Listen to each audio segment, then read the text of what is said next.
バンダイプラモの版権ものもっと増えていいよねってことで、どうもプラミンです。はい、ということで今回の動画はそんなバンダイプラモの版権もの新シリーズ、そうこちらのよいしょアーマードコア6ファイヤーズオブルビコンから 30mm シリーズとコラボ、商品名は今回はこちらスティールヘイズっていうのを作ってレビューしていきたいと思うんですが、ここにもある通り 30mm とアーマードコアっていうゲームのコラボ商品になってて、このアーマードコアって言ったらね、結構寿屋さんからプラモデルが出てるイメージがあるんだけど、バンダイからね、コラボ商品が出たということで、結構プラモユーザーみんなのね注目度は高かったと思うんだけど、個人的にもね気になったんで買ってみました。で、僕ねこのアーマードコア6やったことなくて、やったことあるのね5だけなんですよ。だからねあんま詳しくないんですよ。この AC6 の機体たちはあんま詳しくないので、動画でもちょっとそこ間違ってるよみたいなところとか、説明不足なところとかねあるかもしれないんですけど、そういうところあったらもしよかったらねコメントで教えていただけると嬉しいです。で、箱はねこんな感じで、箱絵がまずめちゃくちゃかっこいいね。 30mm なんだけどらしさはないって感じ。箱の側面はこんな感じ、割とね分厚い。 30mm だったらねだいたいこの半分なんで、箱の厚さとしては 30mm2 個分ぐらいかな。で、ここにも書いてある通り 30mm シリーズのシンプル組み立てカスタム遊びっていう、それを入れつつアーマードコアシリーズに落とし込んでるって感じだね。で、このスティールヘイズは結構独特な関節構造をしてたり、細身の機体になってるんだけど、しっかりとね自立するみたいだね。関節の自由度も割と高そう。反対側にはもろゲーム画面みたいな感じでアセンブルの詳細が載ってますね。これめちゃくちゃデザインとしていいでしょ。で、本体サイズはだいたい13センチってことで、だいたいガンプラよりはちょっとちっちゃいかな、ガンプラと同じぐらいな気がします。こっちにはちょっとだけ AC6 の説明が載ってますね。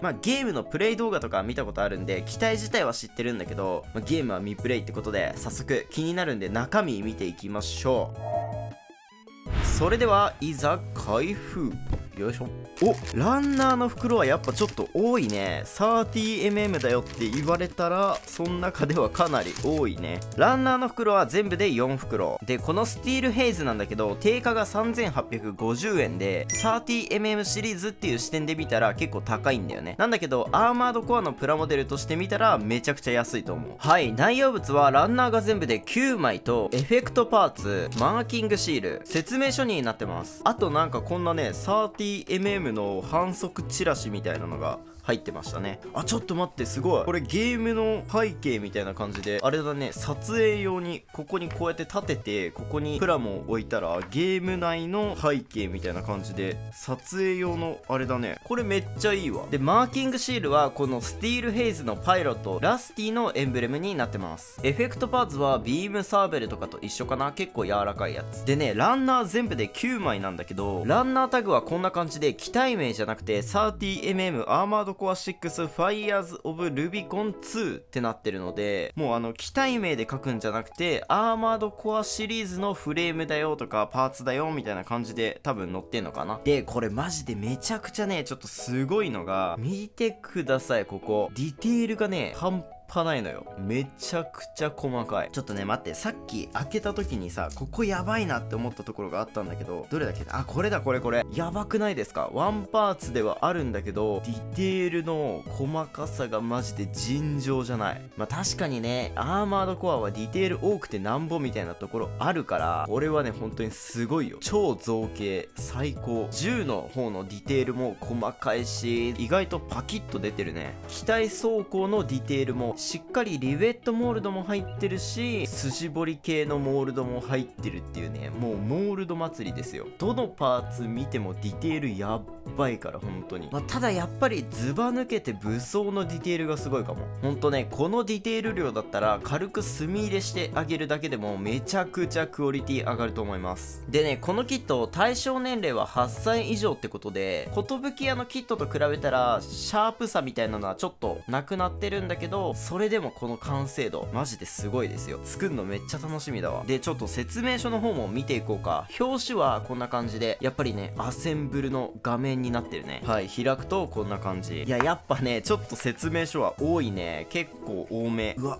かっこいい。何これ。あ、すごい。フレームのゲーム内の名前とか企業とかが載ってるわ。こだわってるね。これはね、なかなか作り応えもありそうだね。で、新規のキットなので余剰パーツもね特に出ない作りになってますね。一応これ 30mm レーベルだけど、気になるのは他の 30mm キットと互換性とかはあるんですかね。ってことで早速このスティールヘイズ作っていきましょう。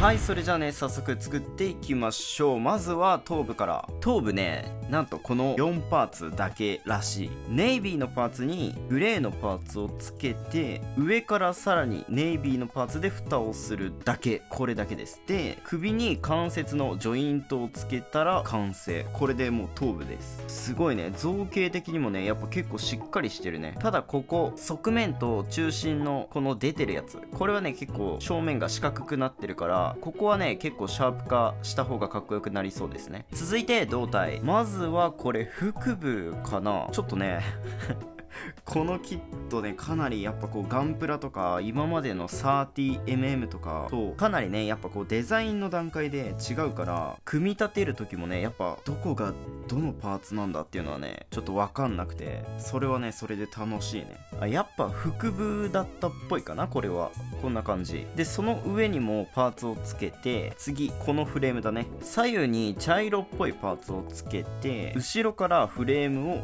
追加。そしたらまた別のフレームに装甲をつけて、で今作ったこれに下から取り付ける。そしたらさっき作ったやつと合体。いいね、胴体っぽくなってきた。でそしたらまた違うパーツを作る。これはこう上から乗せて、こんな感じで襟元のパーツだね。そんでさらにこの側面にねパーツをつけて、ここに肩周りの外装を取り付け、左右共通。最後は肩関節にグレーのパーツをつけて、これで胴体完成しました。めちゃくちゃ情報量すごいね。まあ 30mm ではあるんだけど、組み立てやすさみたいなところで言ったらそこまでめっちゃ簡単ってほどではないかな。まあ普通にプラモデル。ただやっぱどこの細部を見てもかなり精度がいいね。めちゃくちゃクオリティ高いよこれ。この裏側とかめっちゃすごい。メカメカしさがすごいし、フレームと装甲の重なり合いの表現すごいです。頭部取り付けてみるとこんな感じ。めちゃくちゃ頭ちっちゃいね。小指の第一関節すらないね。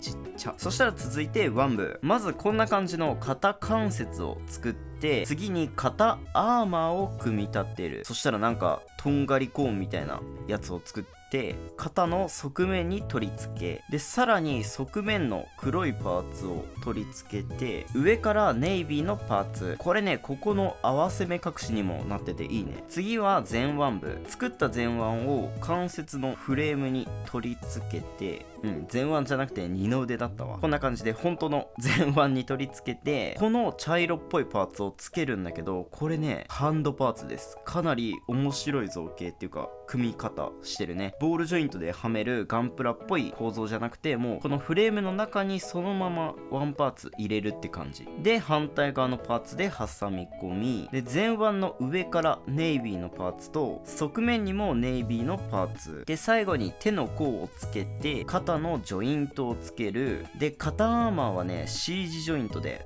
取りつけて、これで腕部完成。本体との接続はボールジョイントはもう結構形になってきてる。やっぱりねちょっと小さいかも。結構小型キットっぽいわ。で上半身の可動としては、腕はねこんな感じで引き出しのギミックとかはないから、そこまで前後には動かないかな。垂直まではしっかりとこう上がってくれるね。内側にも意外といけるわ。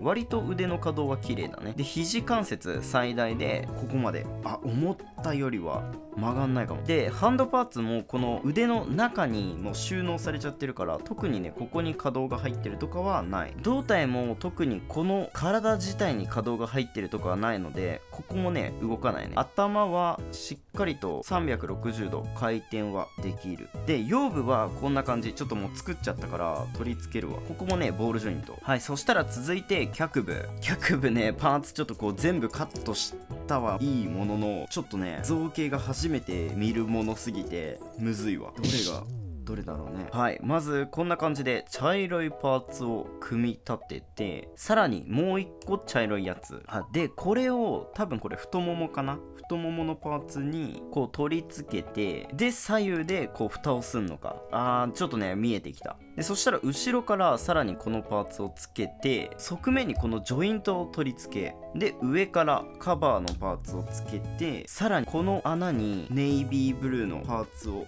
取り付けて、こんな感じで色分け。かなり色分け精度はいいね。でそしたらフレームに足、綺麗なね逆関節っぽい足をつけて、外装パーツで固定。そしたら膝の先にもこのパーツをつけて、脚部の裏側にこのパーツをつける。間違えた、ジョイントが先だったわ。これちょっと無理やりいけるかな。無理だ。はい、ちょっと外してやり直してきたここが先だったね。ジョイントが先で、足首にもネイビーのパーツで、そしたらつま先のパーツをジョイントに取り付けて、このなんかやけにかっこいいやつを作る。でちょっと忘れてた、ここにも装甲をつけるっぽい。全然印象違うわ。ここもちゃんとつけて、でさっき作ったこれは側面のこの 3mm 軸に差し込む。はい、これで脚部完成しました。またしてもね造形はめちゃくちゃかっこいいわ。で色分けもこのネイビーのパーツでしっかりとね再現されてるから、色分け精度もいいね。裏側とかちょっとだけ合わせ目出るんだけど、結構ねこの上からパーツをかぶせる構造になってるから、そういうところで合わせ目隠しみたいなのはされてるね。で可動としては膝関節が最大でこのぐらい、割とね動く。ここ結構動きます。足先のパーツはこんな感じで軸だからある程度稼働はするね。左右にもしっかりと動くと。あとこの側面の羽みたいなやつも動く。で本体との接続はボール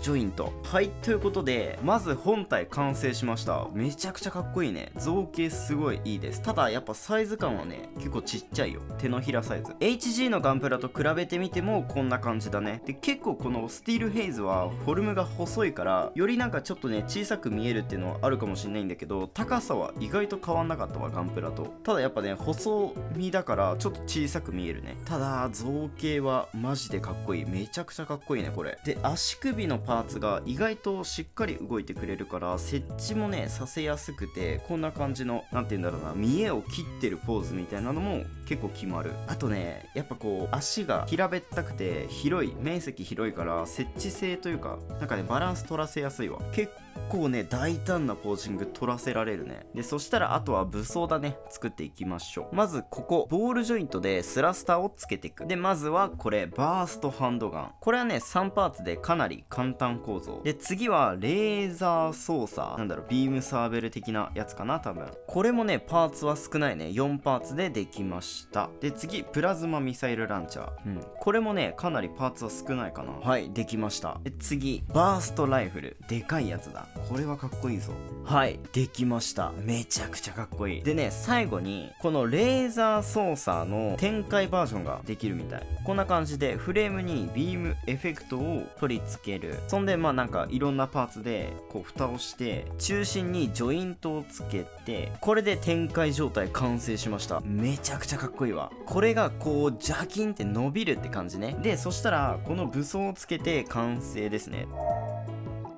はい、ということで 30mm×AC6 スティールヘイズ完成したんですが、いかがですか？めちゃくちゃかっこよくない？どうしてもね 30mm っていう枠組みの中に入ってるから対象年齢8歳っていうことで、各所のちょっとシャープさみたいなところはちょっと足りないかなってやっぱ原作ファンの人とかが見たら思うのかもしんないんだけど、それをもってもあまりある価格帯と造形のコスパの良さめちゃくちゃいい。アーマードコアのプラモデルって言ったら寿屋のキットだと思うんだけど、寿屋のアーマードコアのプラモってだいたい6000円から1万円ぐらいするイメージがあるんだけど、やっぱねそれと比べると4000円ギリいってないから3850円、この値段でやっぱねこのクオリティのものが手に入るのはさすがバンダイって感じ。とはいえ値段が安いからといってクオリティが悪いってわけじゃなくて、マジでクオリティはクソ高いです。マジでめっちゃいい。こう机の上に置いてあるだけでもやっぱメカの毛色みたいなのがガンプラと違ううから作ってても楽しいし、置いてあってもかなりねなんか存在感があっていいね。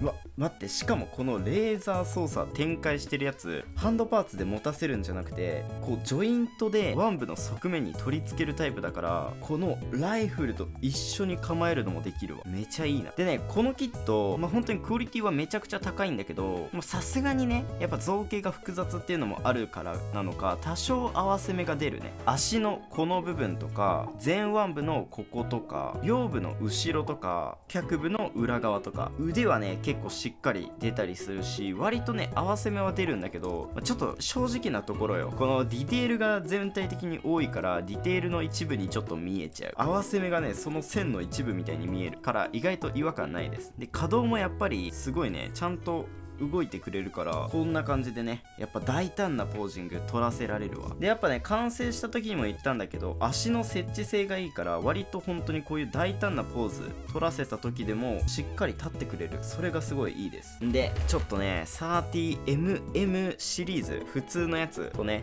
互換性があるのか軽く見ていこう。バックパックのこの側面とか 3mm ジョイントになってるから、こういうジョイント部分だったら 30mm のオプションパーツとかはつくね。そこまでやっぱあれかな、拡張性は広いって感じはしないかな。あ、ちょっと待って、まさかの腕のジョイントがビプラと互換性あったわ。ただ今後ね 30mm のこのアーマードコアシリーズのオプションパーツとか結構いろいろ展開していくっぽいから、 30mm のアーマードコアシリーズの中での遊びっていうのは加速していくだろうね。ということでね、今回はこちらの 30mm シリーズとアーマードコアのコラボ商品スティールヘイズ作ってレビューしてみたんですが、いかがだったでしょうか。個人的にはね作ってよかった。3850円払う価値超あります。これほんと僕原作ゲームの方知らないんだけど、それでも十分楽しめたんで、ゲームやった人は多分もっと楽しいと思う、作ってて。ということで、この動画少しでもいいなと思ったら高評価チャンネル登録していただけるとめちゃくちゃ嬉しいです。それではまた次回の動画でお会いしましょう。プラミンでした。